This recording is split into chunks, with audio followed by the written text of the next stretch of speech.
Hello, everyone. My name is Monica Ricosi, and I'd like to welcome you to the Fashion and Sustainability Summit. The 2020 series is a collaboration of FashionDex and LIM College. This summit is sponsored by EcoLife Yarns, as well as Kendor Textiles and the Accessories Council. Questions are welcome today. We ask that during the presentation, you type your question either in the Q&A or the chat box. No need to do both. Questions will be answered during the last 20 to 30 minutes of today's discussion. The raised hand feature is utilized for on-screen attendees only. Welcome to week one. We are about to have a conversation in sustainability in fashion at Free People and PrAna. Today's speakers are Julie Verdugo, the Director of Sustainability at Free People, and Rachel Lincoln, also the Director of Sustainability at PrAna Living. Today's lead moderator is Jordana Guimarães of Fashinnovation, as well as co-moderators Riley Bott and Rebecca Margolis, both from LIM College. With that being said, I would like to thank you again, and I will turn over the series to our lead moderator. Jordana, take it away. Thank you so much, Monica, for the really kind introduction. And I am so thrilled to be moderating this panel today. Beyond blessed to be with these incredible powerhouses when it comes to sustainability in the fashion world. I just want to quickly introduce myself. My name is Jordana Guimarães. I'm the co-founder of Fashinnovation. Fashinnovation is a platform which creates community by bringing together CEOs and founders of fashion companies, tech companies, and personas that are really innovating and shaping up the trends that we see come about into the industry via ways of technology or just innovating just in general. Our main topic, our core with what we do at Fashinnovation is the Sustainable Development Goals in collaboration with Conscious Fashion Campaign at the UN Office for Partnerships. And we just strongly believe that the fashion industry, being the biggest platform in the world, is a great opportunity to try and make the fashion industry inclusive so that we can have everybody join in the conversation to really not only make a difference in the fashion industry, but also impact the world to be a better place. And so without further ado, I am super thrilled to announce the two panelists that we will be hearing from today, as they've already been announced, but I'll do it once more because I'm so excited about it. So we have Rachel Lincoln, who's the Director of Sustainability at PrAna Living, and we have Julie Verdugo, who's the Director of Sustainability at Free People. So I'll let them introduce themselves. Julie, you want to go first? Jump in. Sure. Well, it's so nice to be here. Thank you all so much. So lovely to be chatting with you, Jordana and Rachel, today, and the rest of the team here. And I'm Julie, and I've been working at Free People for a few years, and I started the Sustainability and Social Impact Department at Free People. And for those of you who might need a little bit of background, Free People is part of the Urban Inc. group. So basically that includes Urban Outfitters, Anthropologie, Beholden, a few other restaurant groups as well. But basically we're a public company, we're a large corporation, and it's just an interesting point in the complexities of sustainability and for a large company, but it's a challenge that I love taking on every day. My background is a little bit odd, but you know what? The more I speak to people in the sustainability space, the more I'm seeing that odd backgrounds tend to be the norm, and it's not necessarily a path that you start off with understanding that you want to get to. It's one of those things that that was always very important value in my life, and giving back to the community and respecting the planet. I grew up in Michigan. I was surrounded by nature. My family loved volunteering, so that was something that was always just part of what we did. And I always, when I was looking for a career, I sort of thought that maybe those values had to live in my private life. And then I studied engineering. I did some sort of alternative energy research in my engineering path, and did a deep dive into algal biodiesel and things like that, and it sort of ignited a spark of interest of oh, this actually can be applied to industry, and industry can do better, and we can use some of the things we know about business to sort of inform doing better. So my path took me, I've started to work in engineering. I started a jewelry company supporting artisans in the favelas of Brazil, which Jordana, we chatted a little bit about before. Taught some sustainable jewelry classes in Rio. And then I did my MBA, which led me to getting a job at Adidas, where I worked in social impact and sustainability a little bit as well, into artisan work as well. And, you know, the path is long, I'll spare you, but I guess the main message is that it's a sort of an on path. And for those of you who are interested in sustainability, it's never too late to sort of start to incorporate it in, but now here I am. I love that. I'll jump in here. Julie, it's so great to be here next to you, and Jordana, thank you so much. And to everybody else, thank you guys so much for moderating this panel. I've been really looking forward to it because I don't work with many of you on a regular basis, but I'm looking forward because sustainability, you never know who you're gonna meet and what connections are gonna happen because of that. So it's really exciting to be here with some new faces. My name is Rachel Lincoln, and I am the Director of Sustainability at PrAna, which is located down in Southern California. But similar to Julie's story, we are actually part of a larger corporation, which is a public company, which is Columbia Sportswear. So we're one of the family of brands, and not too many people know that. But we've been part of that family for about 5 years now. I've been lucky enough to work for the brand for over 10 years and worn a lot of different hats, but I've been specific to sustainability as a job title for the last 2.5 years, which has just been such a blessing. I also want to just reiterate what Julie said about sustainability. The road to a sustainability career can look a lot of different ways. And you're right, people have varied backgrounds, which actually makes it super interesting to be in this career and in this field. My background is all apparel and all product, but there was a point in my career where I was looking to walk away because I couldn't match my personal values and what I believed in with people and sustainability and the environment with what I was doing every day in fashion at the time. And I found this brand called PrAna at the time, and I really did everything I could to get a job there because I knew I could stay in the industry if I was somewhere that also believed what I believed. So at PrAna, we've been around for about 26 years, and we're considered an outdoor lifestyle company, but we make everything from swimsuits to down jackets and amazing performance denim. And the platform for our business is clothing for positive change. So we've believed as an ethos from day one that we had to do better as a company. And now our goal is to actually do better as an industry and really bring people together because we can't do it alone. We're still a small company, right? And we don't want to do it alone. It's more fun to do it with people, with friends. So here we are today, and I'm super excited to dive into some of these topics with you guys and really talk sustainability about what I love. Thank you. I love that. And I'm so happy. Like, I love being around like just positive and optimistic people, especially now in the world that we're living. It's just so nice to see smiles and positivity. And it's interesting that both of you talked about, you know, starting off and getting into sustainability in maybe unorthodox ways or different ways, because even with Fashinnovation, it was never intended to be a sustainability forum, which it has become, but because we were bringing companies doing good, sustainability was automatically attached and it just became that way. And I'm really happy that it did. So that's super cool. I want to start off with a big question, which is being debated a lot. And I feel like I always hear different sides from different people. So I would love to get your take on it. Post-pandemic, sustainability, taking a front seat or a back seat, and why? I'll let each of you answer that question. So whoever wants to jump in first. I can jump in. This is definitely something that gets asked a lot, right? I think the first question when all of this happened is, well, what are you going to do with sustainability? And for our brand, it's always been who we are. So maybe a little bit different than brands that are just starting out and wanting to be sustainable, or brands that are making that shift towards sustainability. But for us, it was a no-brainer. Like, we're actually going to raise it up, and we're going to level up and make it like go 10.0, not even 2.0, just like, what's that next level? Because we see it as an opportunity. If everybody else is going, wait, we can't do that, and maybe they can't, like, no judgment, no shame. We just see it as an opportunity to, like, change is already happening. So let's just make change happen that much more. So it's an exciting place for us to be. We're going to stick with it. I love it. I could not agree more. I think it's now, I think it's yesterday. We're all, you know, definitely us, like Free People Urban, we're playing catch up from where we want to be. I think we all want to be beyond where we currently are.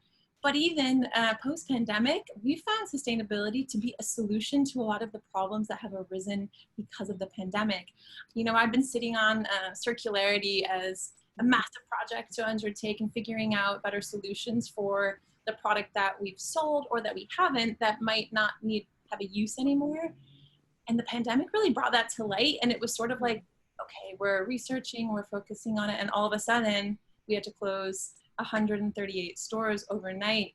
And we had produced to the demand of those stores. And we had all this inventory and we're like, we are not doing anything not sustainable with this inventory. And you know what? We've been researching circularity for so long, now's the time. So it actually was the perfect time for us to springboard into sustainable solutions. And I think that's one of the sort of misnomers of sustainability is that it's outside of the day-to-day business, and the way to build it is like straight into the business. And like, yes, some of the more expensive, let's say, sustainable projects had to take a back seat, but that made room for some of the like core business ones that were actually beneficial to the business, and then of course to the planet too. So I think it's all about getting clever and thinking about being smart, like knowing that something may have to postpone because of resources being redistributed right now, but it also creates room for opportunity.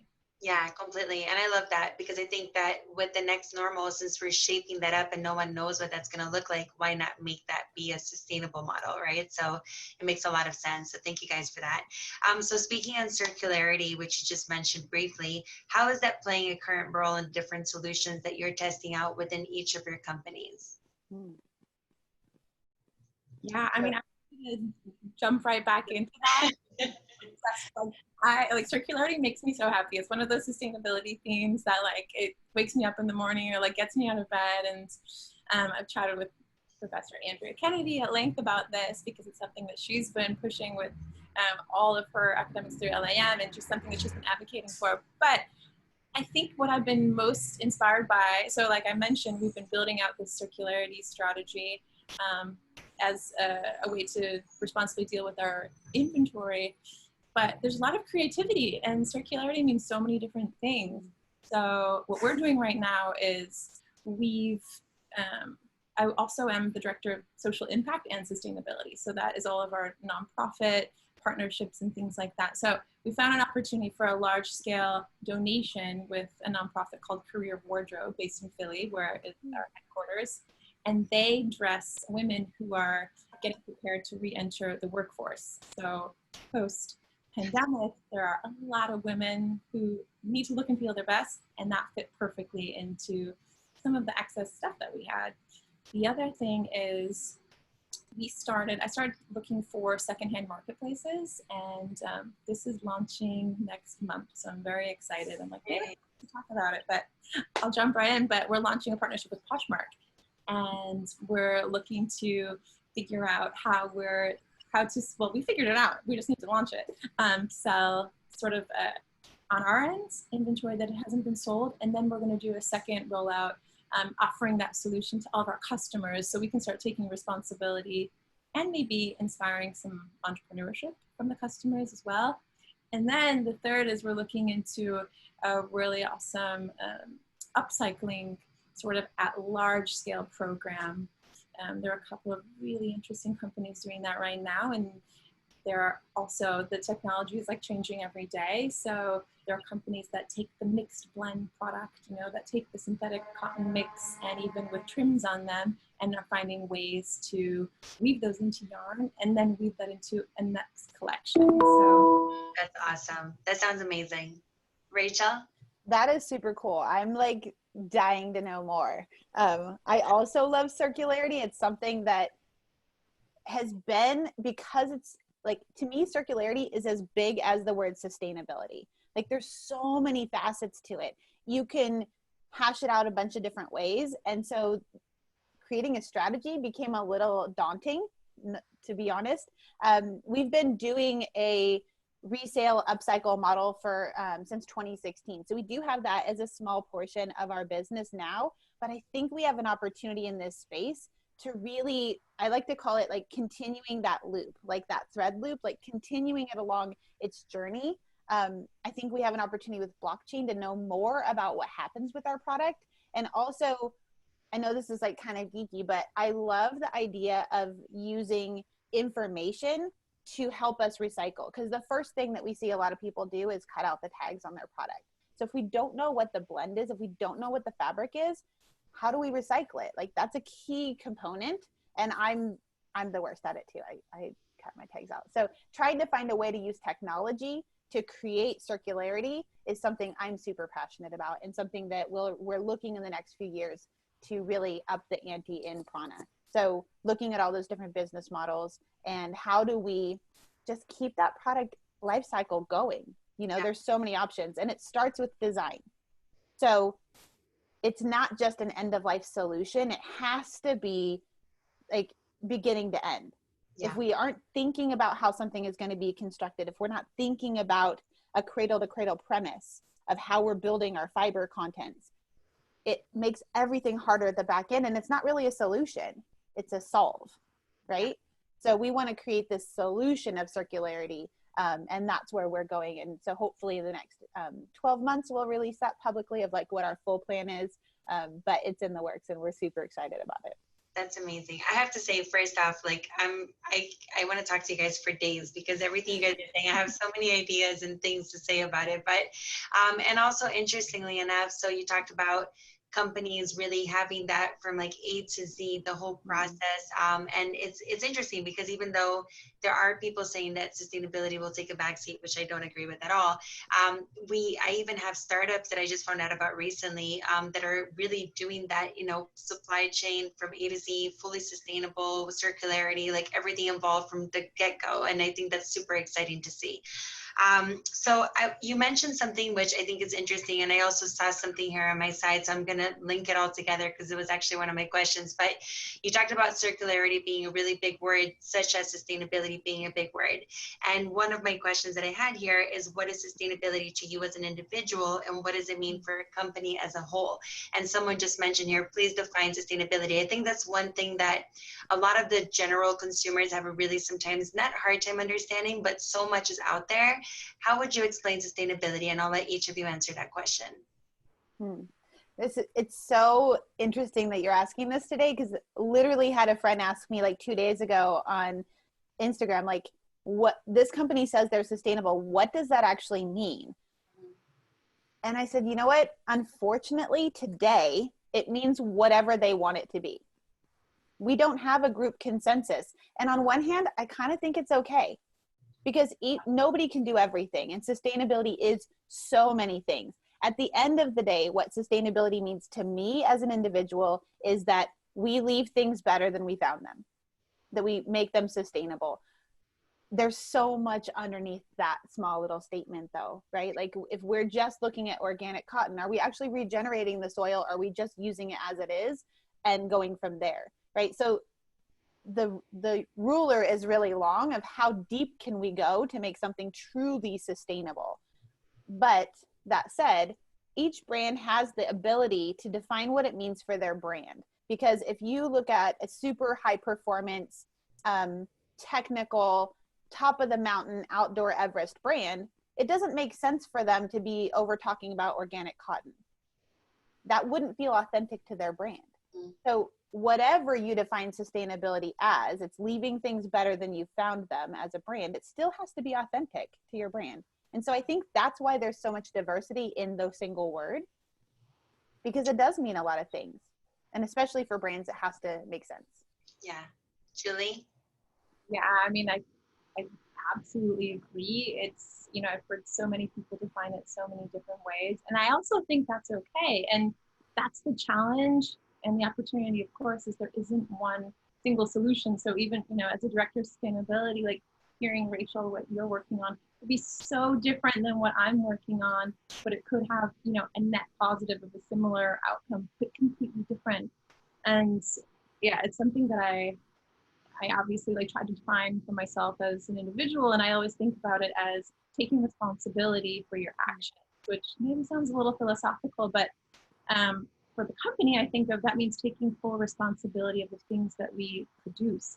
And that doesn't mean it's not our responsibility after the purchase happens. It means that that doesn't mean that it's not our responsibility of the factories that we don't technically own that are producing apparel that and the accessories that we are selling. So it's really being aware, and that human piece is so core, because I think a lot of the time it's sort of left off the table. And I love that recently I've been really hearing that coming right into the conversation, that, you know, we are talking about selling things, but all these things are produced by humans, even if it's now being mass manufactured in so many more ways, and a lot of machining is involved.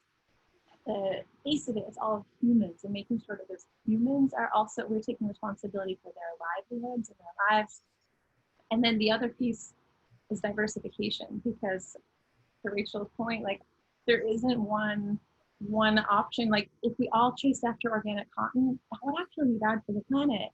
And, you know, a few months back, I started getting really excited about wool, because we have this sub-brand, Free People Movement, that is an activewear line. And exactly to your point again, it's like, you know, we need some performance fabrics. Wool is a fantastic one, actually, that's kind of been forgotten. I'm like, yes. For a second, I was like, let's make everything wool. And I was like, if you make everything wool and everyone else makes everything wool, all of a sudden, wool is going to start to look like cotton industry or the poultry industry, and just be completely overdone. And the diversification piece is everything. So, yeah. Makes sense. Well, I really love those answers. And I'm going to go into greenwashing, because we're speaking sustainability, throwing the word around, talking about it. But I feel like I want you guys to tell me, because I really, both of your companies stand up for so much that is sustainable, and you do such great efforts in sustainability. How do you think that we can be more efficient in the way that we communicate our sustainability efforts with our communities, just enough so that the consumers are aware of the steps that are being taken rather than just talked about? I'll let you guys. should I go? Go. Congratulate Rachel, because I think PrAna is one of those companies that's been doing it so well for so long. And you guys have been doing it before greenwashing was even a thing. So I don't even think you were aware. It was just sort of like how you do business. And that is very clear from the consumer perspective. Absolutely. So massive kudos to you guys. Thank you. A company that's playing catch up. I'm in New York City. I don't know if you guys can hear some sirens, but it's over here. But yeah, as you know, our company, we're kind of playing catch up and we're kind of not. And the biggest challenge there is in the communication of our sustainable actions, meaning we've been doing it internally for a very long time and we haven't really been speaking about it. So also a lot of our strategy is what's our communication strategy? And we realized, based on feedback from stores, from customers, social media channels, that we need to do a better job of talking about it, because there were a lot of things that we felt really good about internally. And we're like, wait a sec, the message isn't really getting through. We also are a very like humble company that isn't used to saying like, hey, guess what? We're doing this thing. Hey, we're so great. We did this over here. Bravo to us. So that's been a huge challenge. And I think my biggest nightmare is ever coming across as greenwashing. So, I mean, we developed a platform, I guess about 6 months ago now, called Care FP, and that lives on our website. And that is, you know, we have a little tagline that goes along with it: mindfully taking steps to be a little bit better every day. And just like the honesty and transparency is like core to all of the sharing, because we never want to say we're there, because we'll never get there, really. But I don't know. I want to hear from Rachel, because she's doing it so well for so long. Pressure's on. Well, I think what you just ended with right there, that you're right. There is no there. Like the second we think we've reached a milestone, the milestone is actually around the corner. It just got higher, because there's no end to sustainability or how sustainable you could be. I think at PrAna, we also, for the longest time, we're extremely humble. And I love that you were aware of kind of some of the things that we've done in the past, because we still feel like we're not talking about it enough, but it's all of those under the hood things. I think it's really important when you have a big movement in the company to be able to talk about it authentically and be able to, like, I'm not willing to have anything published for our brand that we can't actually back up with transparency. And that's huge. So we won't go to market with something if we don't have the facts behind it. We might not share all of those facts to the customer, but we know that we have them and we feel confident in the information that we're sharing. I think because there isn't one standard for any of this, I mean, even if you go into different industry standards for LCAs, you could look at 20 LCAs for organic cotton, and they're all going to tell you something a little bit different because they are. And so to say that something reduced a specific amount of water makes it really difficult because there might be 4 different versions of that specific amount of water. It can look like greenwashing. So we take the approach of it's better than, rather than giving specific numbers right now. It's better than what we were doing. It's better than the conventional. It's better than this. We also, under our platform of Clothing for Positive Change, we do have a pillar around progress, not perfection. And Julie, you kind of talked about this in a different language for what you guys are doing at Free People, and it just makes so much sense. We're not perfect. Call us on it. We're not trying to be perfect. We're just trying to do better than we did yesterday. And so come on that journey with us. And also, we as consumers today can't expect the brands to spoon feed us everything. So I'm going to try my best to give you everything you need as a consumer, but question it. No, we're gone are the days where we just go yes, yes, and yes, right? It's our job to say, wait, are you sure? And what are you not telling me? And so if we're not doing that actively as consumers, that's the other side of the puzzle, right? I think we owe it to ourselves to do that. Oh yeah, I mean, our consumers help us grow. They hold the mirror to us saying, you're not doing this well. You're not communicating well, or your process isn't good. And like, we've got to listen. Completely. That's our voice as people. I love that. And I love that you said that we're not perfect and that people that are trying, I'm always one to say, let's applaud the efforts rather than not applaud what they're rather than not applaud what they're not doing. Because I feel like when they're, these even bigger companies are trying to go to sustainable realm and they get, looked down at because they're not doing enough in people's eyes. I think the fact that they're doing something is already a step in the right direction. So I'm a big believer in that as well. And I loved everything you guys just said.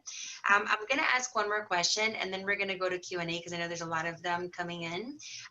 With all that's recently taking place with the Black Lives Matter movement, I'd love to take this opportunity to speak about the importance of inclusivity in the sustainability conversation. Can you please tell me what each of that means to you? How have you, if you've had, any type of like adaptation, or what have you been doing in that realm when it comes to sustainability with inclusivity? Both of us just nodding. We're like, yes, let's talk about it.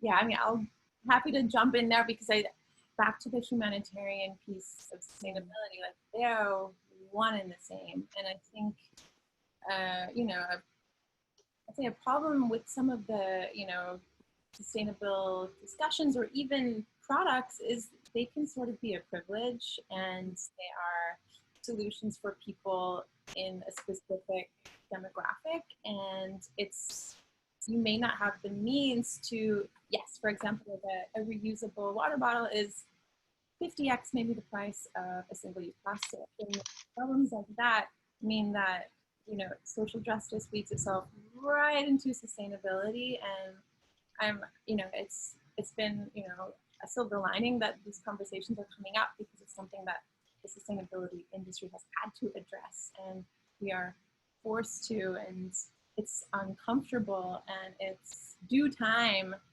And, as a company, again, sort of social justice is something that we've been too quiet about for a very long time, similar to sustainability.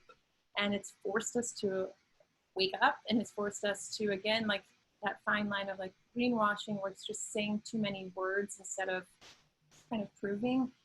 We realize that it's time to actually say things, but most importantly, do things. So, I mean, we've been doing a lot of internal change that we actually haven't been talking about as much because I sort of feel like we haven't deserved to say we're doing anything beyond working on it. And, once we get some of those wins that we feel so proud about, like 100% we'll share them. But, we're hiring differently. We're hiring diversity and inclusion. But most importantly, we're having the conversations. And every single meeting that we've had in the last month or so now, we're saying, how can we be more diverse? If it's for a campaign coming up, if it's for the brand partnership that we're thinking of if it's for a hiring opportunity.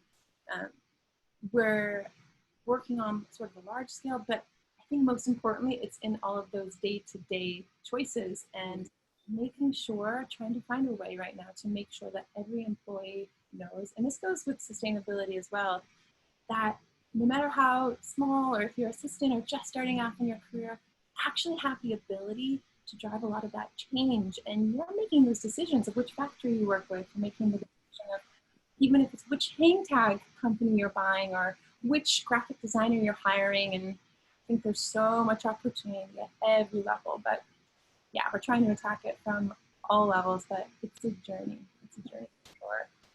It's definitely a journey. And I think, Julie, you said it so well.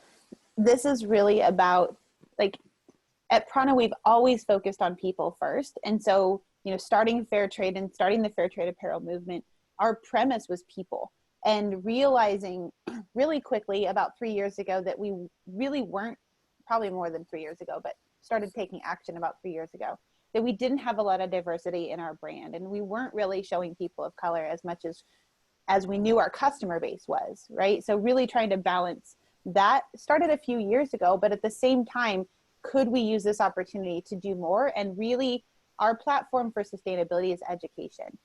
So how do we get education to the masses that are already our customers, and then those that aren't, so that they understand what the options are, and then using our circularity platform to find alternate business models that might work better for more people, so that we are inclusive, as we have, you know, one of our pillars is adventure for all. And really, we've been working with outdoor outreach for many, many years, at least as long as I've been with the brand, to bring, you know, youth into situations in the outdoors that they might not ever have the opportunity to do. And so really taking that concept, which is just a microcosm of all the things that we're doing, unfortunately, and amplifying it, and taking that platform of fair trade and that concept of people first and amplifying it. And so, yeah, to Julie's point, like, these conversations are the topic is in every conversation we have. Every individual has an opportunity to make a different choice. And so we're empowering our team to do that going forward. I love that. Thank you so much for the honest and transparent answers. That was really great. That's what it's all about. I'm going to now introduce the two sustainability fashion students that are going to be doing Q&A with the audience, Riley Bott and Rebecca Margolis. And yeah, take it over. Awesome. I just want to say thank you to Julie and Rachel. Everything you've shared so far has been amazing. It's great to hear perspectives and what your companies are both working on. So thank you so much. And yeah, my name's Riley. I'm a fashion merchandising and sustainability student at LIM. I'm going to start reading some questions from the Q&A box, and Rebecca's going to follow up with the chat box. So we'll make sure to get to all of them. The first question we have, which I think is a great one from Alexa, is a lot of people are shopping in fast fashion stores. Should fast fashion stores make a change to make their clothing better for the environment? So I think that this question is asking, should they change their production? Should they make less clothing? What are your guys' insights on that? I'll jump in because I think we might be considered more fast fashion than PrAna. So I'm like, I'll take the responsibility on that one. And such a good question. And I couldn't agree more. I think, well, I'm agreeing with the question. I think, you know, it's supply chain opportunities. It's producing less. I think, again, one of those silver linings to COVID, I believe that all fast fashion retailers were sort of producing on the, you know, hypotheses that there would be a ton of demand right around the corner, and just realizing that you can't count on that. And not even you can't count on that, but we shouldn't be telling customers that that's the way to consume. You know, investing in longer, and it's a challenge because, you know, tends to be that quality garments tend to be a bit more expensive. There are some exceptions to that rule, but that's the burden and the challenge I think the brand should take on, you know. And I think collaboration is a huge part of that.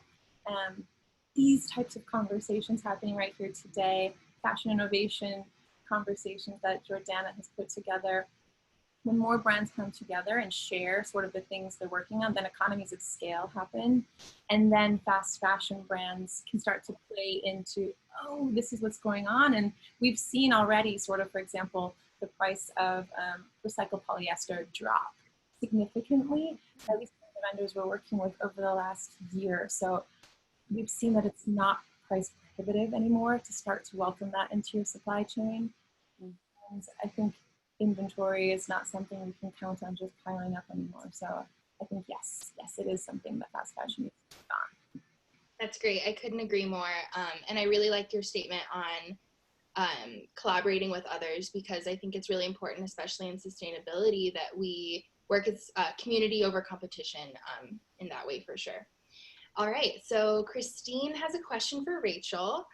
And Christine asks, what areas of focus do you see for the future of sustainability? I saw Eileen Fisher's Traceable Cotton campaign this morning to let their consumers know where their organic cotton came from, and that seems like a fantastic thing. The future of sustainability as an industry, that's a big question for me, but I can talk to it about for PrAna. We are pretty far along in making our products sustainable. So we set a goal to have 100% of our products have a single sustainability attribute. We have 12 sustainability attributes. And in one more season, we will hit 100%. So we are there, which it includes good chemical management through Blue Sign. It includes fair trade, sewing and cotton, and it includes preferred fibers and fills. So kind of runs the gamut of all the different things that we do.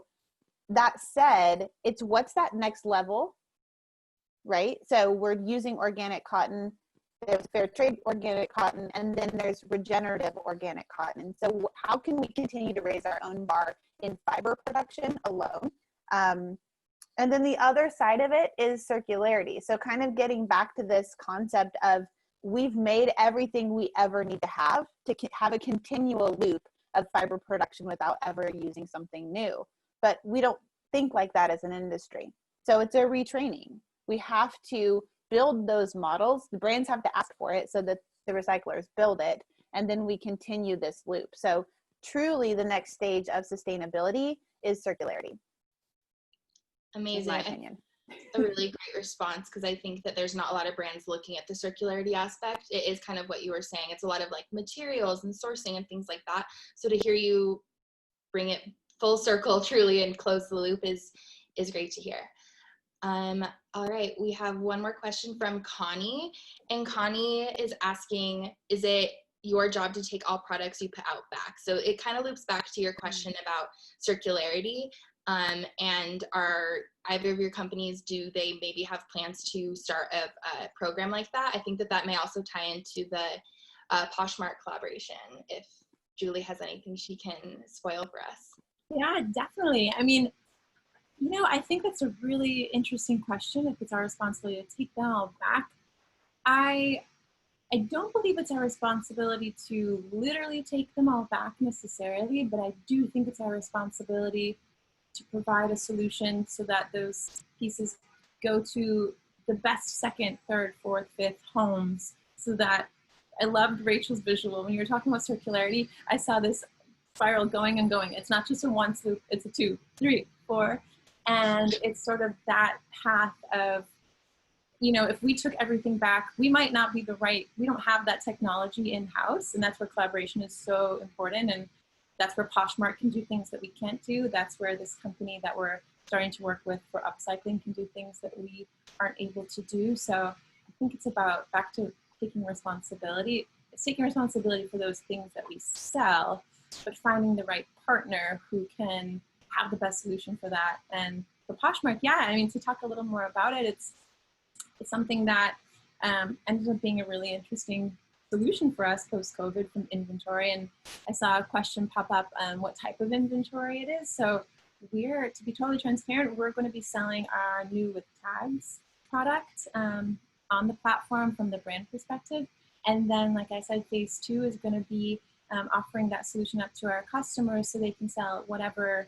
We're not just incentivizing them to put up their free people stuff, but all of their stuff and any of their stuff. And in most cases, I imagine that will be used as well. So I think we'll probably also work into samples, because that's a whole other world of waste from fashion brands as well, which doesn't come with tags. It might be new, so it's going to be new with tags. It's going to be samples, and they're a great partner and a great platform, and we're looking to grow together. So that's where we are now, but I think it might continue to grow in a few different ways.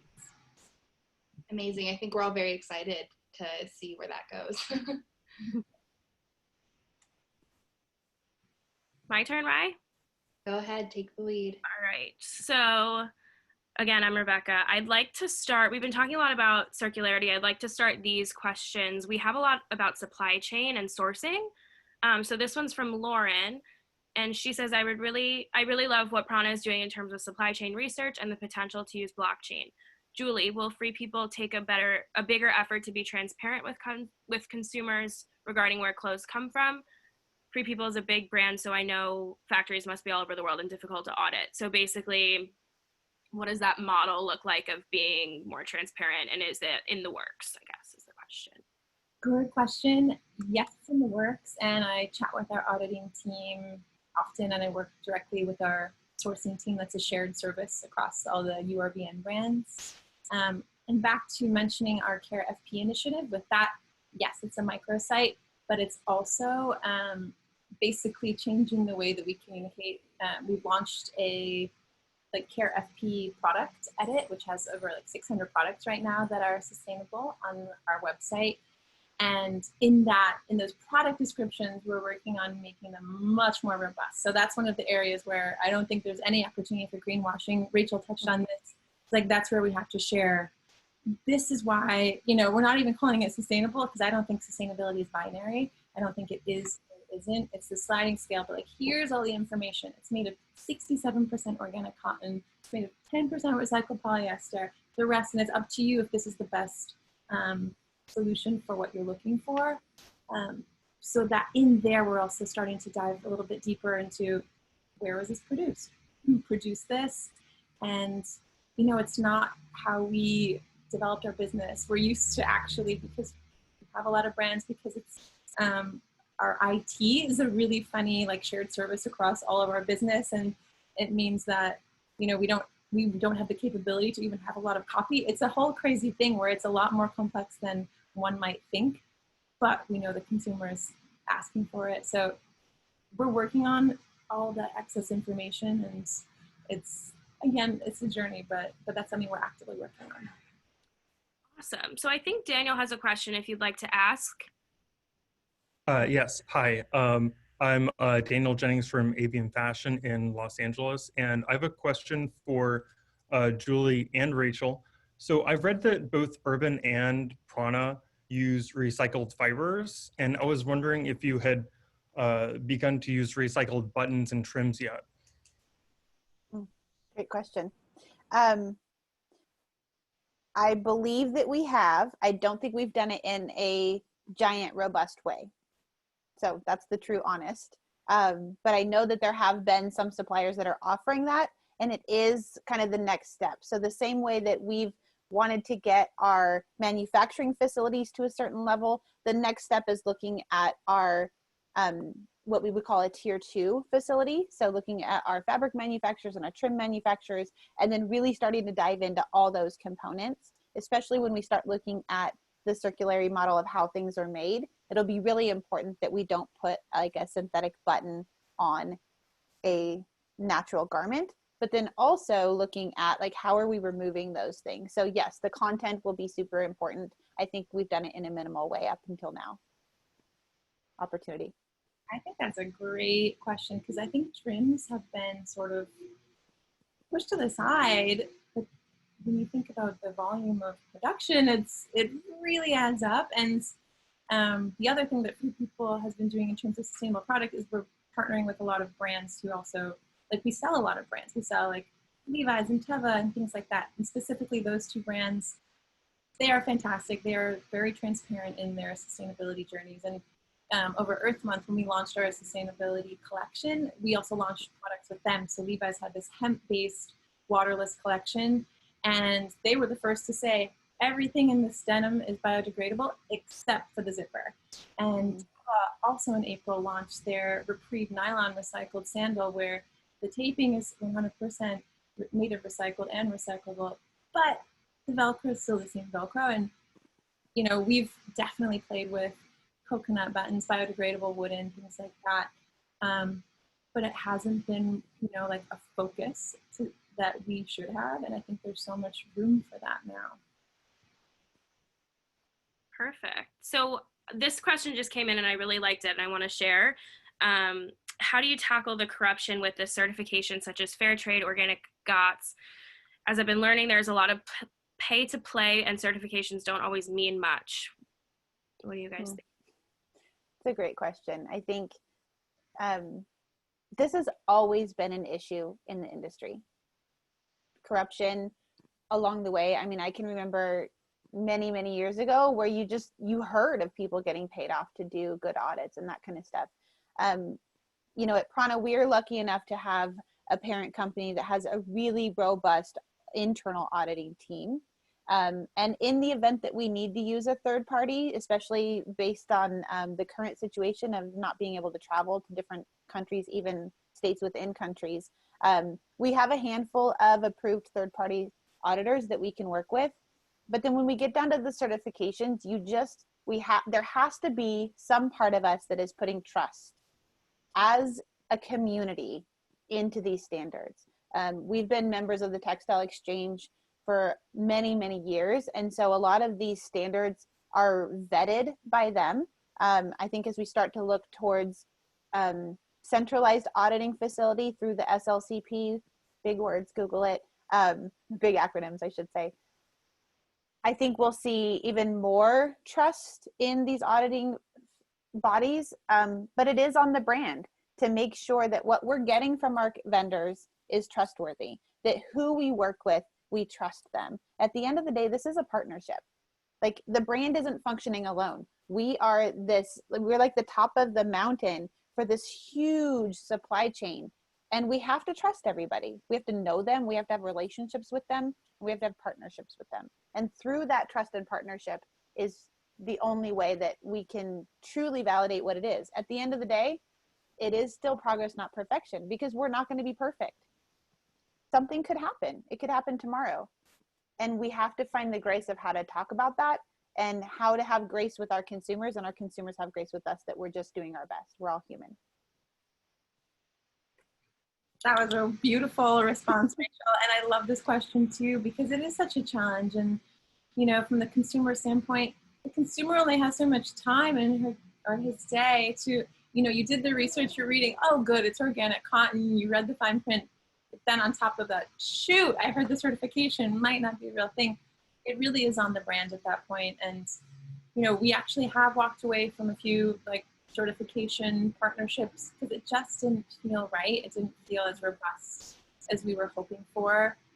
We've seen other brands use them, and at the end of the day, we've defined our own standards in terms of which certifications. We've defined our own standards in terms of how much, you can throw 5% recycled polyester into a polyester legging, and some people call that sustainable. We don't, it has to be, for us, we said it has to be over 50% of a sustainable material. But that's so internal. So exactly, Rachel, it's so based on the brand. And, as a big company, that is one place where we are fortunate. We have the means to audit. We have the opportunity to work with third-party audits. We have the funds, if we need to invest in the certifications, because even if they are worthwhile, a lot of times they do take economic resources. And Free People, we sell other brands, as I mentioned. So the challenge I've seen is when we're trying to put forward some of the smaller brands, because I think we are a platform for putting small brands forward, is there are a couple of small brands that are producing in gorgeous ways through artisans, and they can't afford the certifications. And I've had these very candid conversations with them, and they're basically saying look, I've visited their supply chains. I've seen the artisans they work with in Peru, for example, but they haven't been able to pay for those. So that's, again, for the brand where I'm like, I feel really good about this. You feel good about this. Let's include you in this. And it's case by case. It's complicated. Perfect. Okay, so Kathy, did you have a question? I did, but I think you guys kind of answered it. Thank you, Julie and Rachel, for the great conversation. I'm with Freudenberg Performance Materials, and we make interlinings and thermal insulation. So my question is really geared to how are you working with suppliers? Is this a push or a pull? Are you saying to your suppliers, this is what we're looking for, or are suppliers coming to you? I'm sure it's both ways, but how are you both approaching it within your brands? Do you want to go, Julie? Sure. It's exactly both. It's a push and a pull. Once we develop our strategies from lots of research, lots of listening. So definitely listening to suppliers, listening to vendors, collaboration through awesome places like LAM, Fashinnovation. There are so many good people to collaborate with that are supporting today's chat. But I think vendors are a huge opportunity for learning. So yes, we come to them saying, can you do this? But I've learned a ton from vendors or new vendors that we haven't worked with before, and knocking on the door saying, hey, I'm doing this really interesting fabric. Here's what it's all about. And it could be a very small company doing a very innovative thing that isn't mass in the market yet. So I love learning from vendors. And Kathy, I'm like, maybe we'll take it offline, but I have questions for you on insulation. I think there are really cool things happening in circularity that don't necessarily have industry application. So like literal fashion industry application. And I think there's a lot of cool things there. So it's push and pull. I would agree with that. I was just going to jump in and say, I think while it's important for companies to be bringing to the brands new innovations, I think it's also important that they realize that there's a customer. And so one of the things at PrAna that we've always had as a guiding force, whether it's in materials or product, is to ask the question. Ask the question even if it doesn't have an answer right now, because innovations happen because there's a buyer for it. Unfortunately, that's what we do, right? So if nobody wants recycled polyester, they're not going to put the money into that. If nobody wants organic cotton, people aren't going to want to put the money into that. So I think it does go both ways. We want you to bring us new and innovative stuff, but we also have to find out what we need from you and not be afraid to continue to ask the question so that it eventually, what is it? If you ask, it'll come, something like that. If you build it, they will come. So I do have one more question I want to end with, and I feel like we could talk for days. First, it's amazing to see the collaboration just with the guests and everybody here, because there's so many questions coming in and they're all amazing, and it's a shame not to be able to get to all of them. So I'm going to try to take like a few that I saw that weren't answered and just like try to put it all together in my last question. But I do read something here that's really cool. It just says, I believe collaboration is the new competition, and that companies need to be more transparent with their initiatives so we all win in our quest to make tomorrow beautiful. I thought that was a really pretty thing that I just read there. And I think that actually comes from a brand that I might be familiar with called Avrio that just did a launch yesterday, sustainable brand. So thank you for that. I want to ask this last question here. So a lot of the past speakers that we've had at Fashinnovation, you mentioned this quickly, Julie, in one of your answers, but it's about artisans, right?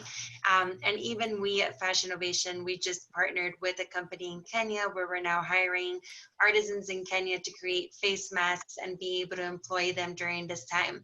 So what do you both think the challenges are, and then also the positives in, artisan like workmanship and all of that? I would just love to hear a little bit from both of you in regards to that.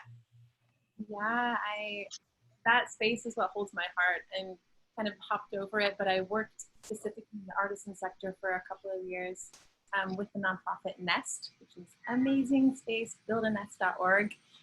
Basically, it's an organization that protects and supports artisan businesses around the world and brings them into the global supply chain, and also ethical transparency, tons of other things. But I found them because I did a fellowship I was a fellow with them, and I went to India, to Varanasi, to work with a group of artisan silk weavers and help them develop. They were doing these gorgeous silks, but didn't necessarily have the marketing skills to bring it to market. And they were going to Premier Vision in Paris. And they had these gorgeous silks and like no marketing material or website. So that was about 8 years ago now. And since then I've it was just eye-opening. And I said, this luxury material and how is it not in the market? And they eventually started working with Thoreau, Mayette when it was around, and Stella McCartney, etc. But basically, there is just so much opportunity for artisans to solve a lot of the problems of the supply chain needs that we have. And at Free People, I've been bringing in a couple of nice, beautiful artisan businesses. Mercado Global is one of them. Ruth, the founder, is just an amazing, inspiring woman. Went down to Guatemala with her last year, and we've basically, we co-collaborated with their artisans. I brought down a designer and buyer from Free People, and she learned and she taught the artisan women there, and we developed this collection of accessories, and we're continuing to build that. And, you know, I'm gonna say from the brand perspective, there's endless storytelling there too. It's a wonderful way to connect to the customer, to show the impact of working in that way. But I'm not gonna say it's without challenge, absolutely. And, you know, especially we're almost on the fast fashion calendar, and artisans are traditionally used to slow fashion, slower moving. And what we've done is we've just sort of said, like, that product lives on its own timeline. It is sort of timeless. It's not the product that gets discounted. It's not as seasonal.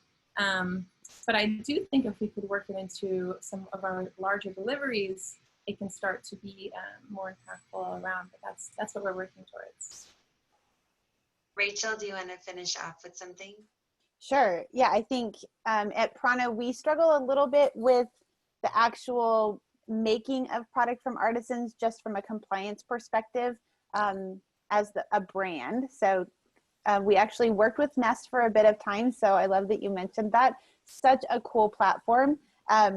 So for where we've gone with it to bring in that diversity and that interesting part, we're really known for color and print in our brand. And so we've been able to do a lot of collaborations with artists globally on our product. And so that's where we think we've found our sweet spot. I will second what Julie said, is I think the most difficult thing is getting to people, because artisans are so focused on their craft and they're usually pretty localized around the globe. Finding them and then finding a way to actually bring them to market creates a bit of the complexity. But we have found great success with promoting different artists through Roots Studio. So that's something that we will continue to do and continue to seek out and look for. So that's kind of our sweet spot. That's amazing. I just want to, before I turn it over to Andrea and her team, I want to first thank you guys so much for having me here. It was such a pleasure to speak with you both. You guys are like, I want to talk and continue this conversation. I don't want this to be the end, because I know I can learn so much more from both of you. And so this is just phenomenal. And I just want to end it off by saying, like, this is a really hard time right now for a lot of people, for a lot of the world in a lot of ways. But I think that if we all continue to stick together in this format and collaborate and unite, I think that that's when magic can really happen. And we're all as a unity a lot stronger than we are alone. So I really appreciate platforms like this. So thank you all so much. Thank you so much, Jordana, for those great thoughts. And thank you, Rachel and Julie, so much. Personally, I did ask the three of you to attend and truly appreciate it. And Julie, I'm really excited to see when you mentioned all that inventory, the excess inventory that wasn't able to sell when your 138 stores closed, and you're thinking, that they may pop up in other ways is exciting. And Rachel, I loved how you talked about how we really have to think about sustainability and circularity from beginning to end. And, you know, people forget that and get narrow and deep and like to the fibers and whatnot, but it is all encompassing. So thank you so much. And then I'm really glad you talked about inclusion and diversity. And we have to realize the reason that we started these summits a few years ago, and the reason we're in an urgent need for sustainability, is because we're in the middle of a climate crisis. And the climate crisis is a racial justice crisis too. So we can't solve one without solving the other. And when you had said, you opened it up, Jordana, saying that this isn't just about fashion, this is about also making the world a better place, right? So yes, we apply it to our particular field, but it will if we do apply it, and we must do it fast. There are science-based targets out there that we won't get into because we're out of time, but we do need to make all of these changes, and thank you all for sharing solutions so all the brands that are watching can also become leaders like all of you are. Thank you, everyone, and Monica, take it away. All right, thank you guys so much. I wanted to conclude by thanking once again our sponsors. We have Eco Life Yarns, Kendor Textiles, and the Accessories Council. If anyone out there is actually interested in becoming a sponsor, please feel free to reach out to me, Juana, or Gladys. You can find our information and email at fashiondex.com. Please join us next week. Sign up, join us. We're going to have a conversation week 2 on helping brands lower their impact. We have 4 really amazing speakers. We have Karen Giverson of the Accessories Council, Louis Perkins of the Apparel Impact Institute, Sarah Kozlowski from CFDA, Esther Chachi from the Sustainable Apparel Coalition, and our very own Andrea Kennedy will be the moderator. Thank you. We hope you will join us and enjoy the rest of your day. Thank you, everyone. And we're sorry if we didn't get to your question. Thank you all so much. Are we still, or I don't know if we're still live, but that was great. What an amazing conversation. Thank That you was guys. so I really fun. love